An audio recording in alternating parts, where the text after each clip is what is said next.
بسم اللہ الرحمن الرحیم۔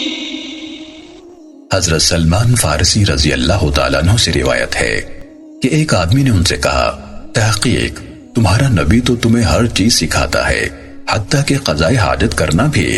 انہوں نے فرمایا، ہاں، آپ صلی اللہ علیہ وسلم نے ہمیں منع فرمایا ہے کہ ہم قضاء حاجت کے وقت قبلے کی طرف منہ کریں یا دائیں ہاتھ سے استنجا کریں یا 3 ڈھیلوں سے کم پر اکتفا کریں۔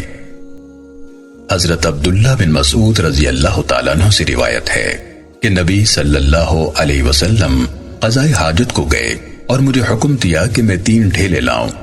مجھے 2 ڈھیلے تو مل گئے، تیسرا تلاش کیا مگر نہ ملا، سو میں نے لید کا ٹکڑا اٹھایا اور انہیں نبی صلی اللہ علیہ وسلم کے پاس لے آیا۔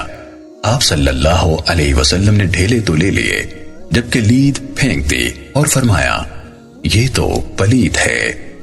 امام ابو عبد الرحمن نسائی رحمہ اللہ نے فرمایا، رکس کے معنی جنوں کی خوراک ہے۔ حضرت سلمہ بن قیس رضی اللہ تعالیٰ عنہ سے روایت ہے، اللہ کے رسول صلی اللہ علیہ وسلم نے فرمایا، جب تو ڈھیلے استعمال کرے تو طاق استعمال کر۔ عائشہ رضی اللہ تعالیٰ عنہ سے روایت ہے، رسول اللہ صلی اللہ علیہ وسلم نے فرمایا، جب تم میں سے کوئی قضاء حاجت کو جائے تو اپنے ساتھ 3 ڈھیلے لے جائے اور ان سے صفائی کرے، وہ اسے کافی ہوں گے۔